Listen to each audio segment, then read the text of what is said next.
जय खानदेश जय श्रीराम। तर आज आम्ही चाललो होतो जम्पिंगच्या पार्कमध्ये। याआधी आम्ही कुणीही तिथं गेलेलो नाहीये आणि काल मी एक व्हिडिओ शेअर केला होता ज्यावर मी या ब्रशने साफ केला होता। बऱ्याच मैत्रिणींचे मेसेज आले लिंक शेअर कर आणि व्हिडिओ खाली सुद्धा कमेंट आल्या, पण मी तेव्हा लिंक शेअर नाही केली। पण आज जर तुम्हाला हे घ्यायचं असेल ना, कमेंटमध्ये पीपी टाईप करा, मी तुम्हाला लिंक पाठवेल। खूप स्वस्तात आहे ब्रश आणि खूप कामाचं सुद्धा आहे।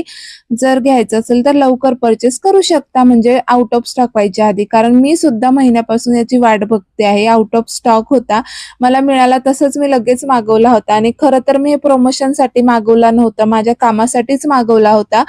आणि खरं सांगू मैत्रिणी, रोडच्या शेजारी घर असणं एवढं भीतीदायक आणि एवढं म्हणजे खतरनाक आहे ना, खूपच जास्त। कारण आज ना मी गॅलरीमध्ये काम करत होते, म्हणजे साफसफाई चालू होती माझी रेग्युलर सारखी, आणि इतकं जोरात म्हणजे असं बॉम्ब फुटल्यासारखा आवाज आला आणि घर सुद्धा हादरलं आणि व्हायब्रेट झालं एकदम पूर्ण बिल्डिंग। तर मला म्हणजे असं वाटलं की नेमकं काय झालं। मी उभं राहून बघते तर या ट्रॅलीचा टायर फुटला होता आणि म्हणजे ते ट्रॅली अशी पडू-पडू पण झाली होती, तरी गाड्या थांबत नव्हत्या आणि तो बऱ्याच जणांना हात पण दिला त्याने की थांबा म्हणून, मला सपोर्ट लावायचंय नाहीतर ते अंगावर येईल, इकडे पडेल।